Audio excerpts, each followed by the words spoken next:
Hi guys, welcome back to my channel. I'm going a little informal at the moment because I am super tired. It's the first day of spring break and it has been a long couple of weeks. So it is like the 5th of April right now and I wanted to get my wrap up on Friday, which is today. So I need to film it. So instead of setting up in front of my bookcases like I normally do, my daughter kind of took over that area with a science project that she was doing. She's doing this big pulley system thing where she like knocks marbles to make this go down, to make that go down, to make this go up, to turn on a light. She's filmed the whole thing. It's turned in. It didn't quite work, but she made a huge mess out there and I don't want to deal with it right now. I don't want to look at it right now. I'm tired and all I want to do is film and be happy. And of course I say that and my battery starts flashing at me. So we'll see how long this lasts before I have to change my battery. So I figured I would do my wrap up here in a more casual setting, sitting on my big chair with all of my books piled up next to me. So I read 12 books this month and I DNF'd one. I don't think why I keep doing this for 12 because that's a lot of fingers for 12. This is the one book that I DNF'd. I DNF'd it during the Buzzword Readathon. It's You'll Miss Me When I'm Gone. It's about two sisters who whose mother has Huntington's disease, and they take a test when they're 18 to find out which one of them has it. I only read up to the point where we find out who has the disease because I did not like this book. I did not like the sisters. They were horrible people. They were horrible to each other. They were horrible to their friends. They were just nasty, horrible people. And I understand that they were going through a lot of stress. I understand that this is a hard thing to go through. And I understand this is an important topic. But I hated the girls. So I stopped reading the book. And I also was listening to it on audiobook. And the narrator who does Tova was pretty bad. The narrator who does Adina wasn't as bad. It was just, she was fine actually. She didn't have any problems, but it was Tova's voice. It was just driving me nuts. So I DNF'd this. I'm pretty sure it's a permanent DNF, unless you guys can really convince me otherwise. But according to the information that I found on Goodreads, it seems like a lot of people gave the book decent marks just because it has good representation. And as much as I love good representation in a book, I will not read it solely because of that. And unless these girls really have an amazing arc, there's no point in me reading it because they just pissed me off. All right, so that's my one DNF. We'll get the negative out of the way first and then go to the positive. I think I'm gonna do my, my arcs next. So I have a thing on NetGalley so I can get arcs. And I have not used it in a really long time, but like a month ago I had somebody ask if they could send me a couple of books from NetGalley, and they were squishy romances. They sounded really cute, so I was like, yeah, go ahead, I will give them a shot. And I was bored one day and I wanted a squishy romance, and I don't have a ton in the house. I am in the process of fixing that. So like I canceled most of my book boxes, and now I have Big Crate coming because it's a romance book. It's an adult romance. And then I tried out the used book thing, and I asked for only romance. So hopefully that will be here soon. They did send out my first box. I bought it a little while ago and they have just now sent the first one out. I haven't even got my first Big Crate yet because it's not supposed to come until it's supposed to get mailed out in like 5 days. So hopefully I'll have it like in a week or so. But I have been really in this, I want squishy romances, but I don't have very many. So the last couple times I bought books from Book Outlet, I've thrown in a couple of squishy romances. But 95% of my books are YA and they're fantasy based. And for some reason, I just haven't been able to get into fantasy based YA too much lately. I'll get a couple here and there, but most of the time I've been more in a contemporary or romance mood. And so when I saw that, so I remembered that I had these two arcs, I was like, you know what, I'm gonna try one of them. So the first arc that I read was called Getting Hot with the Scot. So this book is about Cassie, Cassie is going on a massive trip with her best friends. So there's 5 girls in total, and they have graduated from college 5 years previously, and they had all agreed that on their 5-year graduation they were all going to go to Europe, and they were all going to pick their own country.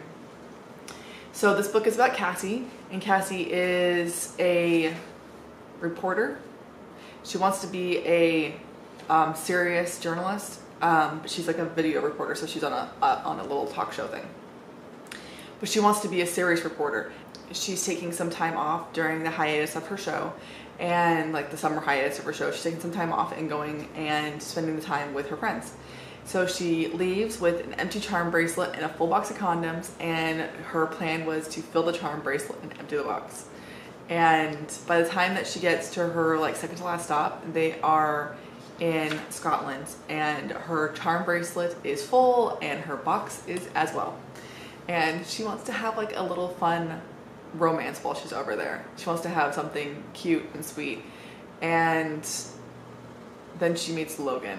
It's not at all what she expects, and it's hilarious and it's fun, and it's definitely has more depth than I expected it to have. You know, I was expecting the whole book to take place in like a short amount of time. It's one of those, you know, fluffy romances where I was like, okay, this is where the book is going to end, but I'm like, there's still like half the book left. What's going to happen? So it definitely has more depth than I expected it to. It was a solid 4 stars to me. In order for a romance book to get 5 stars, it needs to have that extra layer of depth. And this one came real close, but it was still very much a squishy romance. And I do have a 5-star romance in my list today. So when I get to my 5-star romance, I'll explain why that one had more depth and this one didn't quite have enough. But it was really, really good. It was exactly what I needed. I've been kind of going through this little thing with my fantasies, and I needed something different. And so when I saw this arc, I was like, you know what, I might as well give it a shot. And I loved it. I loved it so much. The friendships between these girls, the relationship with Logan, all of it, it was so funny and so cute and so heartwarming. And they definitely had their little issues, nothing too unsurmountable. It is a fluffy romance. And I really want to be able to own a copy of this when it finally comes out. And I don't know, it actually may be out already. I think it came out in April, but it's still the beginning of April. I don't know. I will find out, and I will leave the date for you guys. I have a feeling there's going to end up being 5 romances total, because there are 5 friends. And the second book that I read goes from Bonnie's point of view, who is her best friend. And Bonnie's love interest is Logan's best friend. So it's like a best friend thing going. So the best friends from the couple from the first, their best friends is the couple from the second one, if that makes sense. Bonnie's a school teacher, and if you read the first book, you'll know that Bonnie was engaged all throughout the first book. And she was a very good girl, and she was kind of like the mother hen of the group, because she was the one that had a stable family sitting at home waiting for her. Well, she had a fiance waiting for her, or so she thought. The second book takes place a few months after the first book, and there is trouble in paradise, and they break up at the very beginning of the second book. And you really feel for Bonnie, because she's been with her fiance, I can't even remember his name because he was so unimportant to me, since they were in like middle school or something. And so she's been with this one guy for her entire life, and he ends up being a total tool. And now she's single, and she's a school teacher, and her biggest dream is to go back to England to spend more time there. And she's offered a position as one of the teachers at a Cambridge summer program. So she wouldn't be really working for Cambridge, but she'll be working for Cambridge. Does that make sense? But it's just like a summer program thing. And so she gets to go spend her summer in England, and that's where the romance kind of flourishes. So the first book was really, really steamy, because that was the whole point of the book, was to have a fling, have a little romance.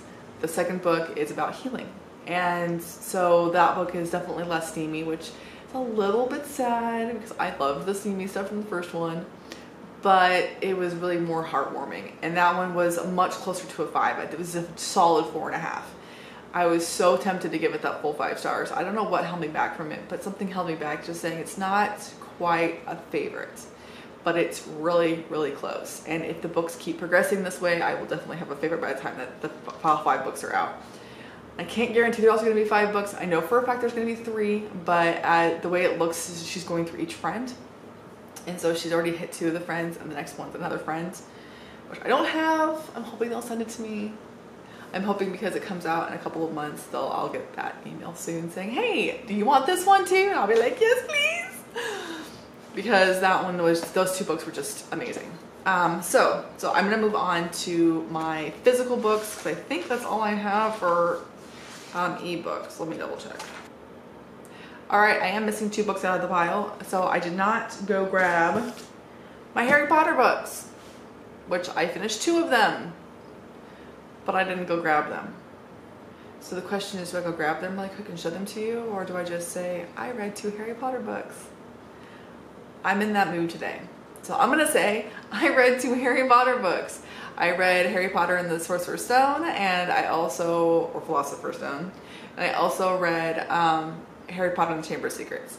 If you know anything about my channel, if you've watched these wrap-ups in the past, you might know that I listen to books at night before I go to bed. And my go-to books have been Harry Potter. So I listened to all of them last year, and I'm on track to listen to all of them this year.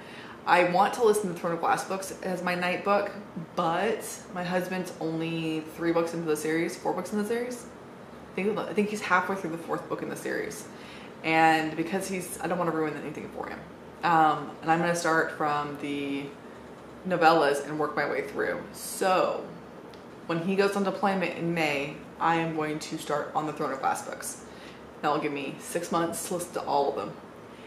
But because since he's still here, I'm still working my way through the Harry Potter books again, which of course he rolls eyes at me. I tried listening to a different set of books, and I ended up right back at Harry Potter, and he just kind of looks at me, laughs, and rolls his eyes. But I can't help it. I love these books. They're my favorites, and they're really relaxing to me. Even when there's like big action scenes going on, and I can still fall asleep to them because they're so comforting to me. They're so nostalgic that I can just fall asleep during listening to them. So I listened to 1 and 2, and like always, they are like one of my favorite books in the entire world, and that will never change. So I listened to 2 of the Harry Potter books as well. And right now I am in the 3rd one, but I don't know how far I am. All right, so I think I'm gonna do is I'm gonna run through my Buzzwordathon books really quick because you've already seen a bunch of stuff on my Buzzwordathon, and I'm just gonna give you like a brief, this is what I read for Buzzwordathon. So I think these are in reverse order, so let's put them in proper order. First book I read was How to Hang a Witch, and this book is written by Adrienne Mather, and I thought this was really interesting because she's actually related to Cotton Mather, who was one of the instigators for the Salem witch trials. And she went to Salem to do a bunch of research, and when they found out what her name was, they actually gave her kind of some grief for it. They're like, oh, Mathers is not a popular name around here, which kind of cracks me up. But she's got a lot of historical information because her family keeps really good records. So she's got a lot of like family-based information on the Salem witch trials, and I found this book extremely interesting because she did take some liberties. It is fiction. She made her main character in the same family. Gave her the same last name, and I thought that was really funny when I first started reading it, but then I realized there's a big huge author's note at the end, and the author's note explains all of it. If witch trials interest you and you decide to read this book, definitely read the author's note too, because I think it really adds an extra layer in the book. And I read it at the very beginning and not at the end, but it didn't really spoil anything for me. It just made me aware of one little part that was mostly made up, if that makes sense. But this is about a girl who moves to Salem, who's from New York, and when she gets to Salem, she's treated really badly because of who she is, who her family is. And you hear a bunch of stuff about the original descendants of the witches versus the original descendants of like Cotton, and how there is this strange curse on all of the families, that she gets there and all these other families from other descendants all start dying. It was really good. I liked it a lot, and I hope you read it. The next book that I read is What to Say Next. And What to Say Next was amazing. I absolutely loved it. It's about this girl who's grieving the loss of her father after in a car accident takes his life, and a boy who is on the autism spectrum who would have been previously thought of as having Asperger's, and they actually call him an Aspie in the book. I don't know if that's politically correct or not, but they do. I thought it was really cute. So she feels out of place with her normal friends because her normal friends expect her to snap right back from her dad's death, or to really break down and bawl or something, and she's kind of in that disbelieving, numb section of her grieving process. She sits down with David, and David has, like I said, he's on the autism spectrum, and he doesn't totally understand how to have a normal conversation with people. He doesn't understand what a social norm is. And so instead of sitting quietly and letting her sit quietly at his table, he starts talking to her. But when she says, you know, I don't want to talk anymore, he's like, oh, okay. And just goes back to not talking to her again, because he doesn't understand that maybe she doesn't want to talk. But she also finds his honesty and his view on the world refreshing, and starts to go to him more and more often because she wants to have that sense of, in a way, normalcy. So I don't know, I just thought it was the perfect little book, and I absolutely loved it. It was sweet, and it was heart-wrenching, and it was all these wonderful things all put together. So I definitely loved this book. The next book I read was When We Collided. I gave this book 4 stars, where I gave the other 2 5. This one is another family death, another father death.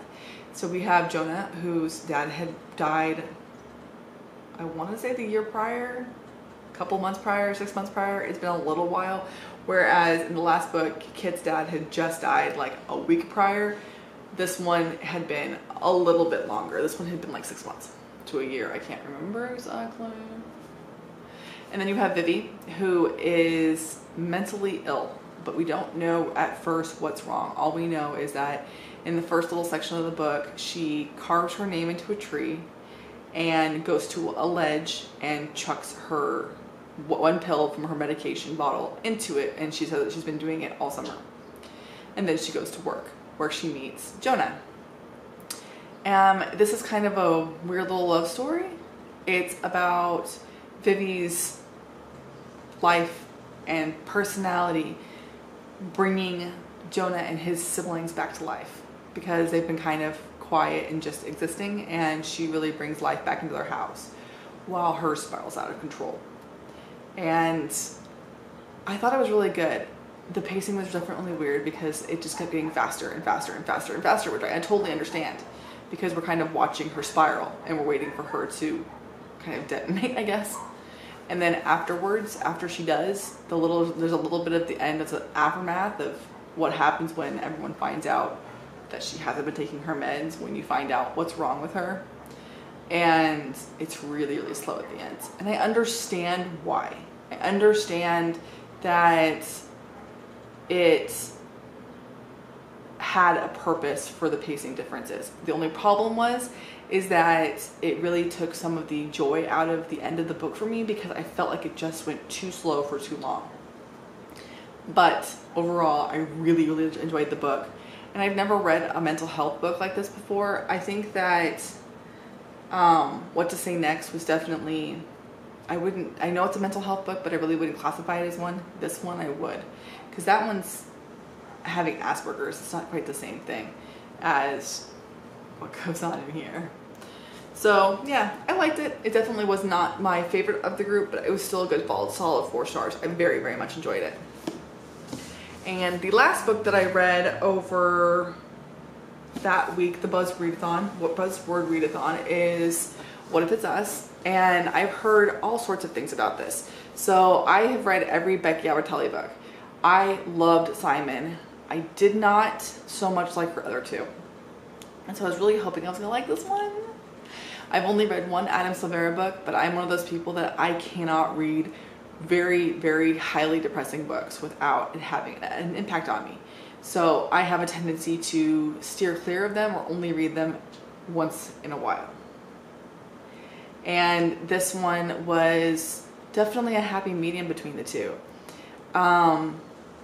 It definitely has more of an Adam Silvera ending than it does a Becky Albertalli ending.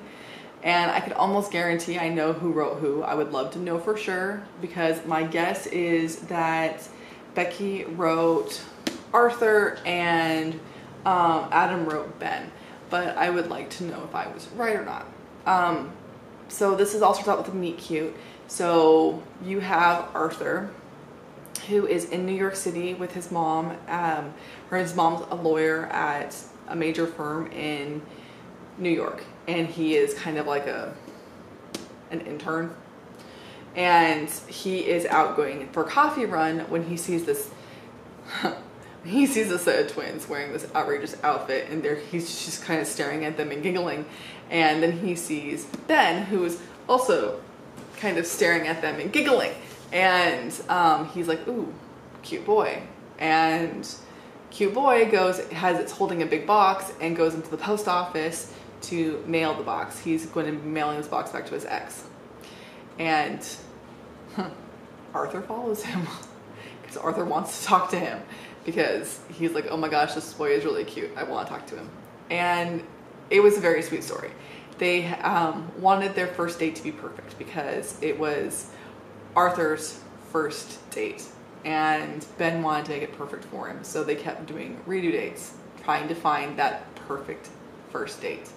And if you guys know, first dates are never perfect.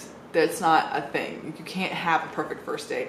And they realize this. But it's really cute watching them try to make this perfect first date for each other. I found it really cute. It definitely has a bit of Adam's flair in it, because Adam has a tendency to be sad and depressing, and Becky has a tendency to be cute and fluffy, and this definitely has a mix of both of their styles. But overall, it is definitely a sweet book, and I very much enjoyed it. I've heard so many people complain that there's too many references to like Harry Potter and other fandoms, but I think that kind of just adds to the whimsical nature of the book itself.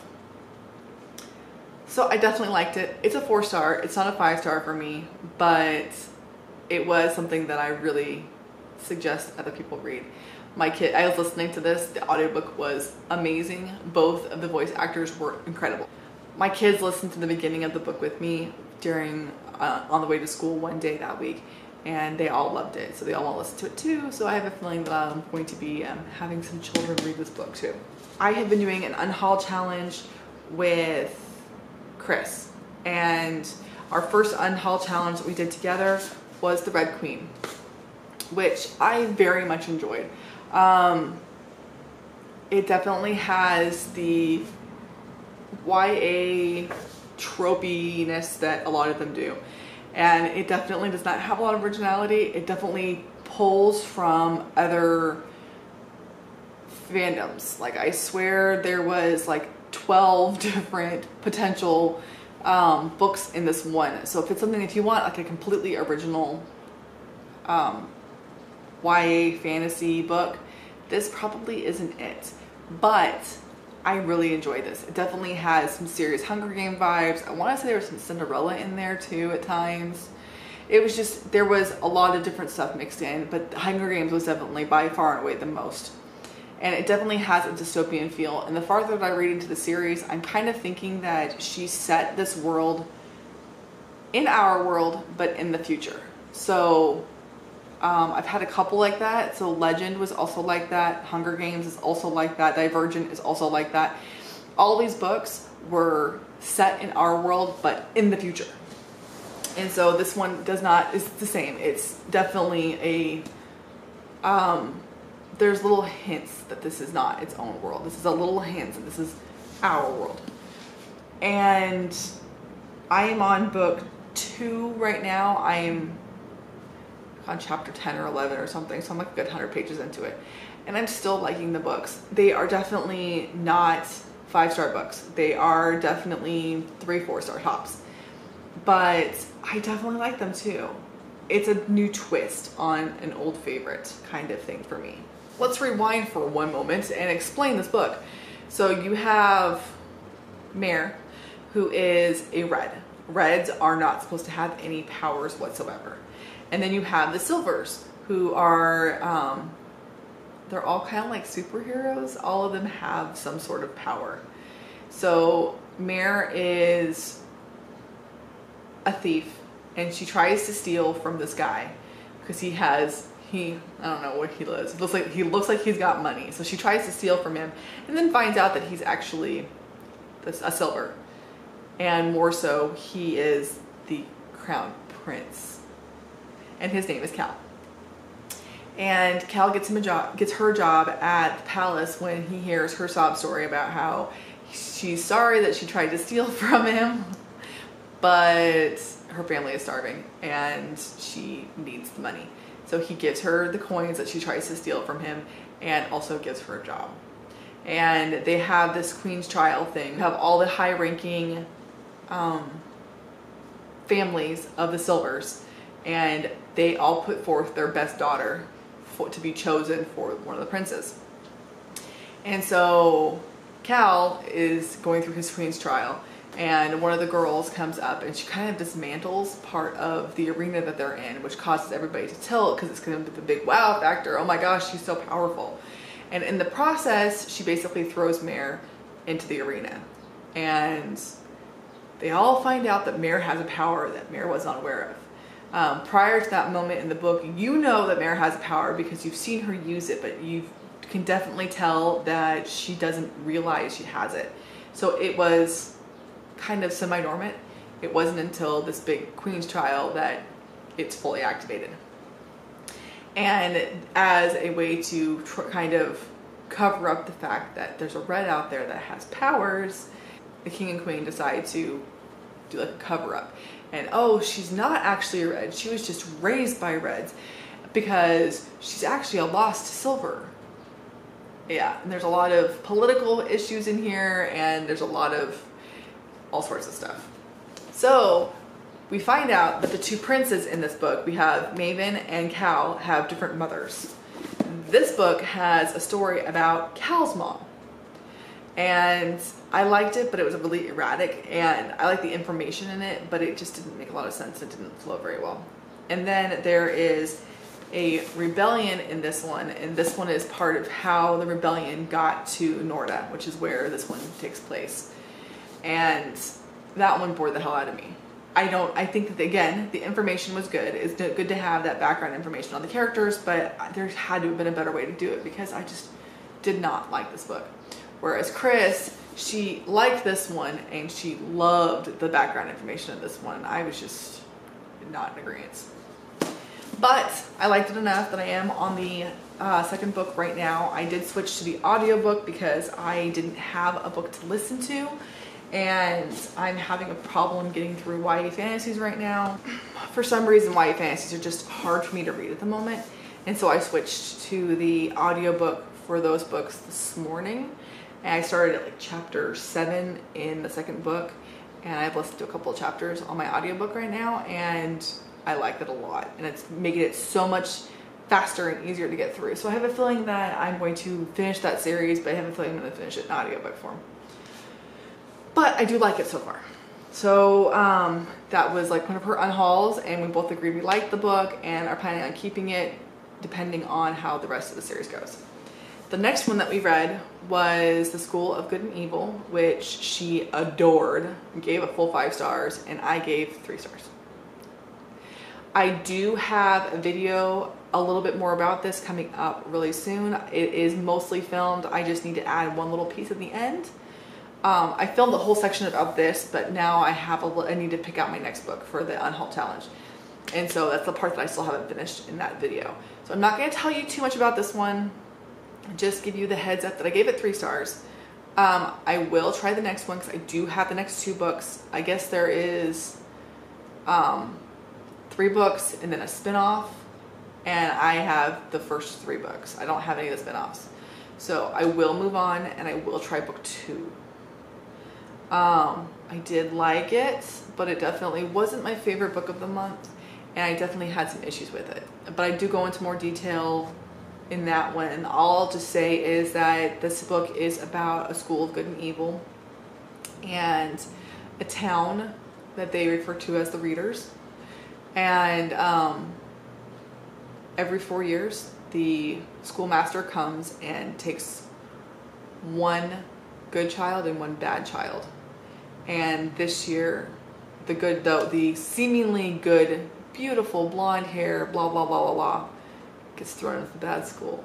And the dumpier, dirtier, homelier girl gets thrown into the good one. And I think that was the basic synopsis that I knew going in. But like I said, there's definitely more to it than that. And look out for the Unhaul Challenge for more information on the book, because I definitely go into more detail there. So my last couple of books that weren't in any specific reason, they weren't bedtime books, they weren't ARCs, they weren't for readathons, they weren't for Unhaul challenges. I have 3 more sitting here.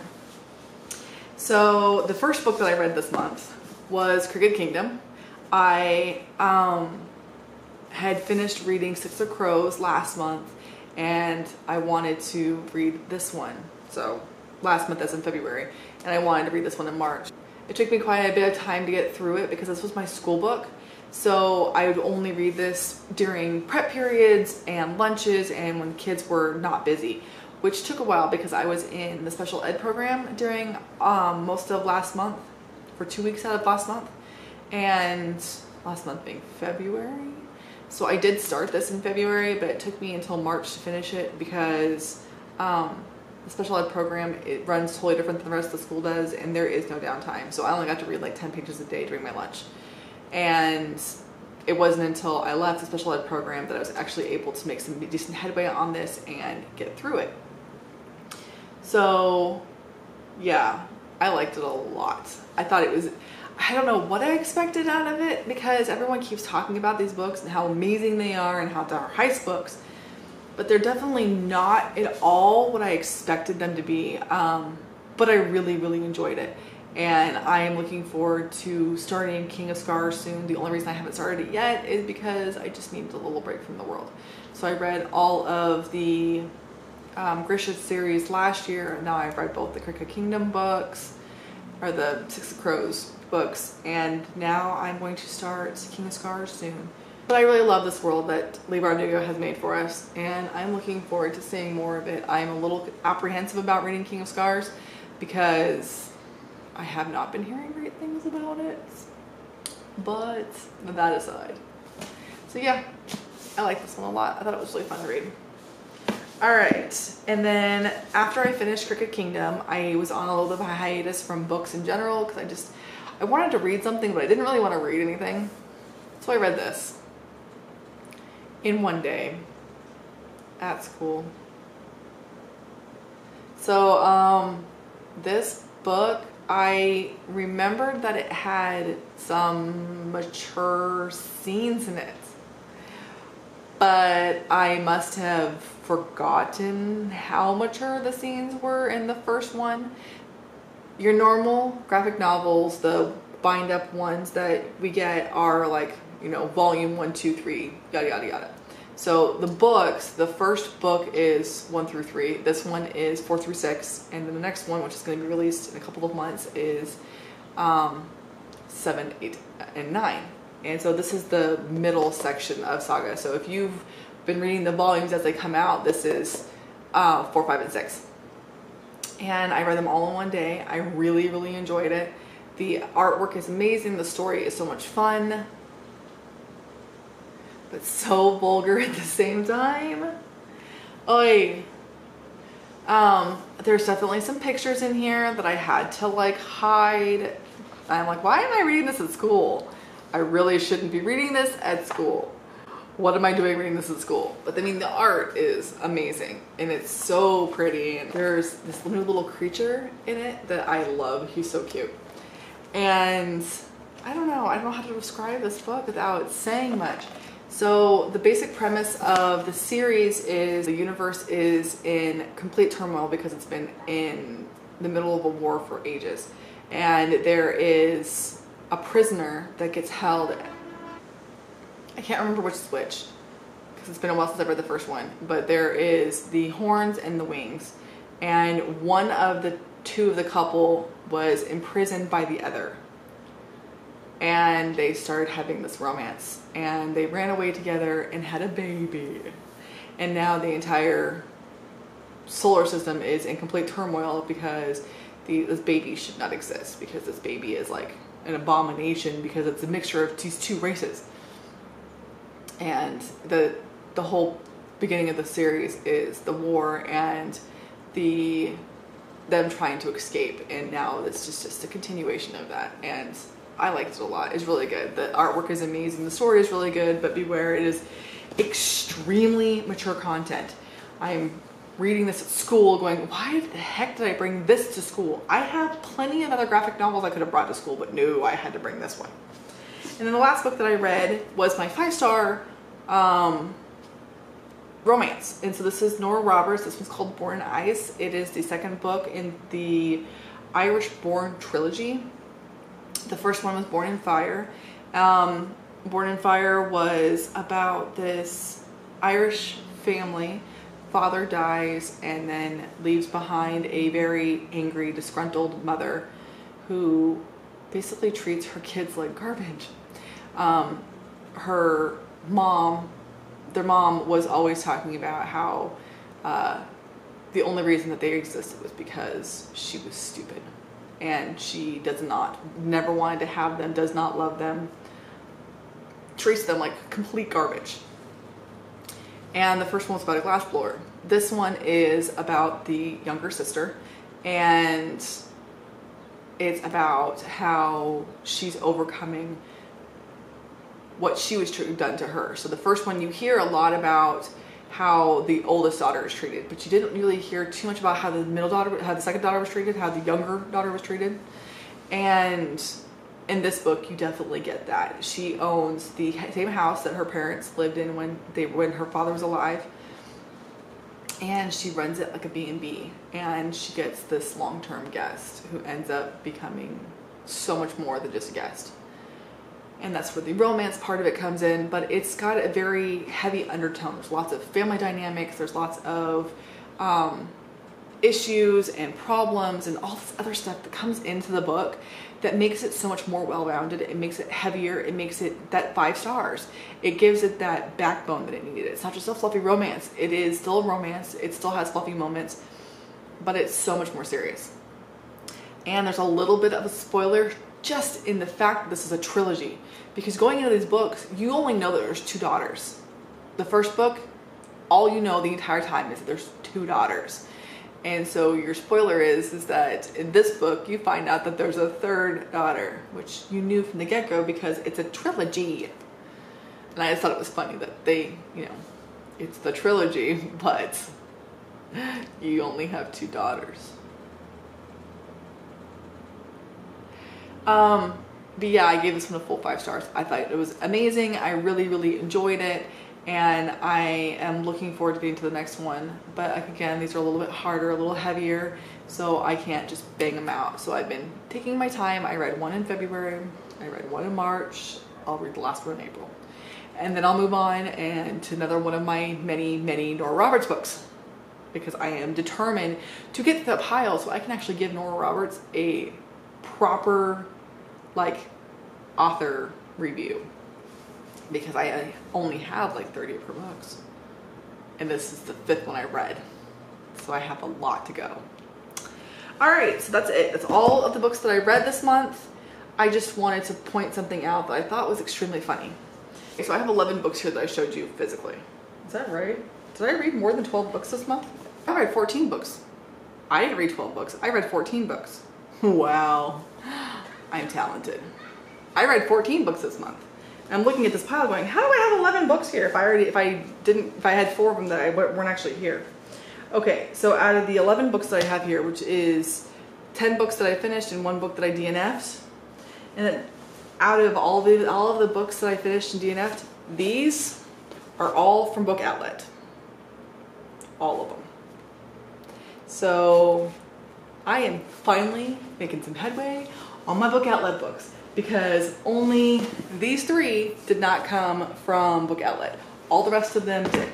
This one I got at the very beginning when it first came out. And then obviously this is a first signed edition. I bought that when it first came out too. But yeah, most of these books. 14! What? How do I screw that up? I thought I only had 12. I did this last time too. In January when I read 15 books, I did the same thing. I thought I read 12 again. What is wrong with me? I cannot count my books. 14. All right, so that's it for now, and I will talk to you guys again soon. Bye.